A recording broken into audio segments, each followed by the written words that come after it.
Sindh police में junior clerk कैसे भर्ती होते हैं? सिंध पुलिस में जूनियर क्लर्क भर्ती होने का क्या क्राइटेरिया है? सिंध पुलिस में जूनियर क्लर्क जो है क्या उनको छुट्टी मिलती है? उनकी पावर कितनी होती है? उनके इख्तियारात कितने होते हैं? सिंध पुलिस में जूनियर क्लर्क और पंजाब पुलिस में जूनियर क्लर्क का क्या फ़र्क है? इस तरह के बहुत से आपके सवालात आ रहे थे, तो मैंने सोचा इस पर भी मैं एक वीडियो बनाता हूँ जी। मैं हूँ रज़ा बुखारी और आप देख रहे हैं बुखारी स्पीक्स यूट्यूब चैनल। तो व्यूअर्स, इस चैनल पर मैं आपके लिए मुख्तलिफ सर्विस ओरिएंटेड और करियर ओरिएंटेड वीडियोज़ बनाता हूँ, जिसमें मैं आपको बताता हूँ कि आप मुख्तलिफ मराहिल में किस तरह से कामयाब होकर जॉब्स हासिल कर सकते हो। जिस तरह के आप सवाल करते हो कि सर फलां है, इसमें आपने ये नहीं बताया, ये नहीं बताया, बट उसके लिए बहुत से चैनल मौजूद हैं जो एक ऐड पकड़ के अखबार का वो बता रहे होते हैं, ये जी सिया है, ये फलां है, इसमें इतनी नौकरियां हैं, इतनी जॉब हैं। खैर एनी हो, हर एक का अपना अपना काम है। मैंने आपको बताना होता है कि आप इन जॉब्स को कैसे हासिल कर सकते हो और किन मराहिल से गुजर सकते हो। उसके अलावा जो बाकी डिटेल की कुछ चीज़ें होती हैं, इसकी एज कितनी है, फलां है, वो एड्स में लिखी होती हैं। ताहम मैं फिर भी आपको पहले वो चीज़ें बता देता हूँ, फिर हम दूसरी तरफ चलते हैं आपके सवालात की तरफ। तो जी, सिंध पुलिस में जो जूनियर क्लर्क है उसके लिए आपकी जो एज है वो 18 से 28 साल तक होनी चाहिए। इसके अलावा जो एज रिलैक्सेशन है वो Sindh government age relaxation rules के मुताबिक आपको मिलेगी और मिलती है। वो अप्रॉक्सीमेटली 5 ईयर्स होती है जी, और औरतों के लिए 3 साल कुछ ज़्यादा होती है। इसी तरह से जी, आपका उर्दू का जो है स्पीड आपकी पर मिनट अल्फाज में होनी चाहिए 30 और इंग्लिश में होनी चाहिए 35 वर्ड्स। ये सेम क्राइटेरिया जिस तरह पंजाब पुलिस का है। सिंध पुलिस का क्राइटेरिया थोड़ा डिफरेंट है जी। इसमें आपको एक 100 नंबर का पेपर हल करना होता है, उर्दू का, उर्दू ऐसे का या सिंधी का, दोनों में से कोई आप दे सकते हो। इसी तरह से एक 100 नंबर का पेपर आपको हल करना होता है इंग्लिश ऐसे का, यानी 100 वर्ड्स का ऐसे होना चाहिए। इस तरह से 2 आपके ये एसेस के पेपर होते हैं। आपका रिटन टेस्ट इस तरह का होता है सिंध में, या तो आप सिंधी में दोगे या आप उर्दू में दोगे, और या आप उसके साथ साथ इन दोनों लैंग्वेज के साथ साथ इनमें या आ सकता है, यानी आप या उर्दू का पेपर दोगे या सिंधी का पेपर दोगे। इसके साथ साथ इंग्लिश का 100 नंबर का पेपर आप अलग से दोगे, यानी आपके 2 पेपर होंगे, उर्दू और इंग्लिश का। इसी तरह से आपकी जो टाइपिंग है उसमें इंग्लिश और उर्दू शामिल हैं, वो दोनों अगर आप टाइपिंग में क्लियर हो गए फिर आपके पेपर्स होंगे, और उसके बाद फिर आपका होगा जी इंटरव्यू के बाद आपकी फाइनल सिलेक्शन हो जाती है, और इस तरह से आप सिंध पुलिस में एज अ जूनियर क्लर्क आ जाते हो। तो इसमें जो बाकी चीज़ें हैं, इसमें मेल फीमेल तमाम इसमें हिस्सा ले सकते हैं। एज रिलैक्सेशन मैंने आपको बता दी, क्राइटेरिया बता दिया, ये सिंपल सा इनका क्राइटेरिया होता है। इसके अलावा जो अगर कोई चीज़ हो तो वो ऐड में डिफाइन होती है, ऐड में आ चुकी होती है, तो इसमें ऐड में वो चीज़ें आप देख सकते हो।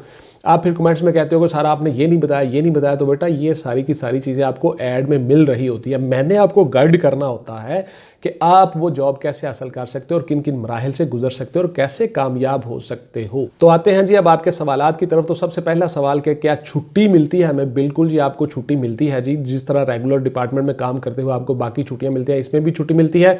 लेकिन चूंकि पुलिस का डिपार्टमेंट 24 आवर चल रहा होता है, तो लिहाजा आपको संडे की छुट्टी तो मिल ही जाती है 24 आवर में। उसके बाद फिर आपको 8 घंटे के बाद आपको घर जाने की भी इजाज़त होती है, और 24 आवर आप वापस आपको बुलाया जा सकता है इन एमरजेंसी।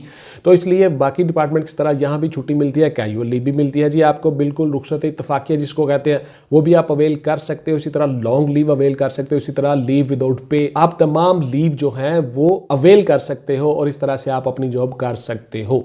क्या हम तालीम जारी रख सकते हैं जी सिंध पुलिस में एज अ जूनियर क्लर्क भर्ती होकर? बिल्कुल जी, आप अपनी तालीम जारी रख सकते हो, और उसके साथ साथ आप अपनी तालीम को मज़ीद आगे इन्हांस कर सकते हो, आगे एग्ज़ाम दे सकते हो, सारा कुछ कर सकते हो। इसमें कोई ऐसी पाबंदी नहीं है। इसकी सैलरी कितनी होती है सर? इसकी सैलरी जी अप्रॉक्सीमेटली मैंने जो व्यू किया है, अप्रॉक्सीमेटली 35 से 40 हज़ार के दरमियान स्टार्ट होती है आपकी सैलरी।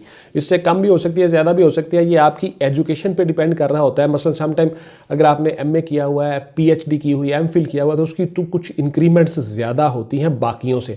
तो इस तरह ये डिपेंड कर रहा होता है, पर्सन टू पर्सन वेरी कर रहा होता है। लेकिन अप्रॉक्सीमेटली मैं आपको तनख्वाह बताता हूँ, वो इतनी है, 35 से 40 हज़ार के दरमियान इनकी सेट होती है स्टार्ट में, शुरू में। आहिस्ता आहिस्ता फिर वो बढ़ती रहती है। इनकी जॉब कितने घंटे की होती है जी? इनकी जॉब होती है जी 8 घंटे की। उसी तरह से सेम जिस तरह पंजाब पुलिस की है, 8 घंटे के बाद ये अपने अपने घर जा सकते हैं, अपने काम कर सकते हैं, लेकिन एमरजेंसी की सूरत में इनको वापस बुलवाया जा सकता है। सिंध पुलिस भी सेम उसी तरह है जिस तरह पाकिस्तान में बाकी सूबों की प्रोविंशियल पुलिस मौजूद हैं, और जिस तरह से उनकी जॉब डिस्क्रिप्शन है। चूंकि पुलिस ने 24 आवर काम करना होता है, चूंकि जुर्म नहीं कभी भी रुकता, जुर्म हर वक्त होता रहता है, तो इसलिए पुलिस की जॉब उसी तरह से चलती रहती है। लेकिन चूंकि सोसाइटी का हिस्सा है, वो भी एक ह्यूमन बीइंग है, तो इसी तरह से उनको छुट्टी भी दी जाती है, टाइम भी दिया जाता है, और उनको रेस्ट भी दी जाती है। बहुत एमरजेंसी के कुछ हालात हो तो फिर उनको वापस बुलवाया जा सकता है, ड्यूटी ली जा सकती है 24 आवर। इसीलिए कहते हैं पुलिस की जॉब जो है वो 24 आवर होती है।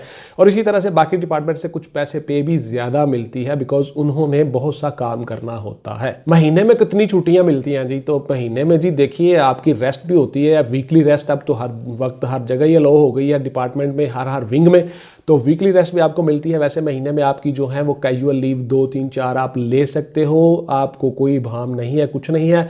उसके अलावा आपकी जो लॉन्ग लीव होती हैं, जो आपकी अर्नड लीव जिसको हम कहते हैं, यानी पे के साथ छुट्टियां, वो भी आपकी महीने में 2 3 होती हैं। साल में मेरा ख्याल है 45 के करीब होती हैं, 45 1 ईयर आप ले सकते हो। इसी तरह से वो आपका अगर नहीं लेते, अवेल नहीं करते, तो वो आपके सर्विस के साथ साथ काउंट होती रहती हैं और आपकी सर्विस में ऐड होती रहती हैं।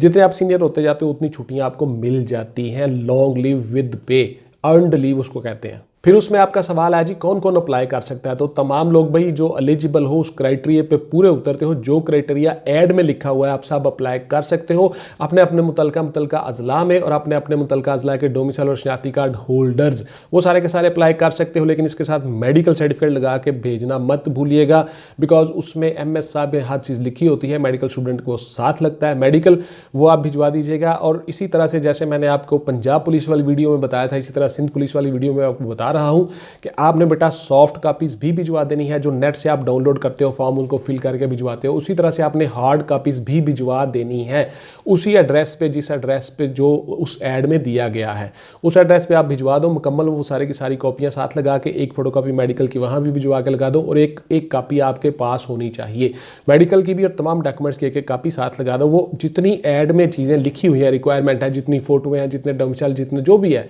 तमाम डॉक्यूमेंटेशन वो पूरी की पूरी करके आप एक रजिस्ट्री भी भिजवा दिया करो। अच्छा होता है, डिपार्टमेंट को एक जिम्मेदारी का एहसास आपका बढ़ता है कि जी इस बच्चे ने तमाम चीज़ें भिजवा दी, उसका कोई नुकसान नहीं है, अलबत्ता फ़ायदा ही होता है। समटाइम वो कोई मेल नहीं जाती, समटाइम कोई एरर आ जाता है, इशू आ जाता है नेट का, तो आपकी हार्ड कापी वहाँ पहुँच चुकी हो और आपका ये इम्तहान मिस ना हो। फिर सवाल किया जी बच्चों ने क्या गर्ल्स भी अप्लाई कर सकती हैं? बिल्कुल जी, गर्ल्स भी अप्लाई कर सकती हैं, और गर्ल्स के साथ साथ जो आपकी ट्रांसजेंडर हैं वो भी अप्लाई कर सकते हैं। उसके साथ साथ जो आपके स्पेशल पर्सन होते हैं वो भी अप्लाई कर सकते हैं। हर एक का एक कोटा है मखसूस, वो सारे के सारे अप्लाई कर सकते हैं। उसके बाद सवाल हुआ जी मेरा एक जो है वो फिंगर नहीं है, मैं डिसेबल पर्सन में आता हूँ, तो क्या वो भी अप्लाई कर सकते हैं? तो बिल्कुल जी वो कर सकते हैं। स्पेशल पर्सन जो हैं, डिसेबल जो हैं, वो भी अप्लाई कर सकते हैं। उनका एक मखसूस कोटा होता है जी, 17% उनका कोटा है, वो भी अप्लाई कर सकते हैं। उसके बाद फिर आपका सवाल होता है जी क्या हम आगे किसी और जॉब में जा सकते हैं? जी बिल्कुल आप जा सकते हो जी, हर जॉब कर सकते हो, हर जॉब में जा सकते हो, ये आपका फंडामेंटल राइट है, आपको कोई नहीं रोकता। हाल बता चुके आप डिपार्टमेंट में आ चुके होते हो तो आपको डिपार्टमेंटल परमिशन सर्टिफिकेट लेना पड़ता है उसी अथॉरिटी से जो आपकी अपॉइंटिंग अथॉरिटी है। अपॉइंटिंग अथॉरिटी आपको वो लेटर दे देती है जिससे आप अप्लाई कर सकते हो, दूसरे महकमों में जा सकते हो और आप जाते हो जी। इसमें कोई इबहाम नहीं है, कोई पाबंदी, कोई रिस्ट्रिक्शन नहीं है। उसके बाद आपका अगला सवाल हुआ जी क्या हम इसमें मजीद तालीम आगे जारी रख सकते हैं? जी बिल्कुल आप तालीम जारी रख सकते हैं, जिसमें कोई ऐसी शर्त नहीं है कि आप तालीम नहीं जारी रख सकते, आप पढ़ नहीं सकते। हाल बता आप रेगुलर क्लासेस में नहीं जा सकते हो, आप इसमें प्राइवेट तौर पे अपने तौर पे पढ़ सकते हो। जब आपका इम्तहान आता है फिर आपकी रोल नंबर स्लिप और डेट शीट आती है, उसको आप साथ लगा के एक एप्लीकेशन सबमिट करवा के महकमे से छुट्टियां लेके, रुखसत लेके आप वो जाके इम्तहान दे सकते हो और इस तरह से अपनी तालीम आप जारी रख सकते हो, लेकिन रेगुलर क्लासेस आप नहीं ले सकते। फिर आपका सवाल होता है जी क्या हम उसके साथ साथ कोई और जॉब कर सकते हैं? बिल्कुल नहीं जी, आप कोई और जॉब नहीं कर सकते, आप प्राइवेट जॉब नहीं कर सकते गवर्नमेंट जॉब के साथ। गवर्नमेंट ने आपको अपनी जॉब के लिए एम्प्लॉय किया है, गवर्नमेंट ने आपको अपना ऑफिशियल बनाया है, तो आपने गवर्नमेंट के वही सारे काम करने होते हैं जो आपकी जॉब डिस्क्रिप्शन होती है। इसके साथ साथ आप प्राइवेट काम नहीं कर सकते। फिर एक सवाल होता है जी क्या इनकी ट्रेनिंग होती है? जी बिल्कुल इनकी ट्रेनिंग होती है जी, इनको सीनियर्स के साथ बिठाया जाता है, कुछ चीज़ें इनको सिखाई जाती हैं, हाउ नाउ दी जाती है, उसके बाद फिर इनको पोस्टिंग्स दी जाती हैं। इनका एक ट्रेनिंग का एक टेन्योर होता है जो कि प्रैक्टिकली ट्रेनिंग होती है, यानी सीनियर्स के साथ इनको बिठा के कुछ अरसे के लिए इनको ट्रेंड किया जाता है, चीज़ें बताई जाती हैं, सिखाई जाती है, महकमे की SOP बताई जाती है, उसके बाद फिर इनकी इंडिपेंडेंट पोस्टिंग होती है। ऑलमोस्ट इनकी पोस्टिंग के साथ ही इनकी ट्रेनिंग चलती रहती है उन्हीं ब्रांचेस में जिन ब्रांचेस में इन्होंने काम करना होता है। ऑफिस स्टूडेंट्स के साथ, असिस्टेंट्स के साथ, B ब्रांच में, C ब्रांच में, फला ब्रांच, जारी ब्रांच, फलानी जितनी भी ब्रांचें होती हैं डिपार्टमेंट की, उन ब्रांचों में ये काम करते हैं और इस तरह से उनकी ट्रेनिंग भी साथ साथ होती रहती है और इनकी ड्यूटीज़ भी चलती रहती हैं। तो ये ट्रेनिंग करते हैं जी, इनका एक मखसूस पीरियड होता है जिसमें इनको ट्रेनिंग के तौर पे ट्रीट किया जाता है। तो व्यूअर्स, ये थी जी मेरी आज की वीडियो कि सिंध पुलिस में जूनियर क्लर्क कैसे भर्ती होते हैं और किस तरह से अपनी जॉब में, अपनी सर्विस में करियर का आगाज़ कर सकते हैं और किस तरह से अपने ख़ानदान की कफालत का ज़रिया बन सकते हैं। इंशाल्लाह मिलते हैं किसी अगली वीडियो में जी। टिल देन टेक केयर, अल्लाह हाफिज़ एंड गुड बाय। पाकिस्तान जिंदाबाद।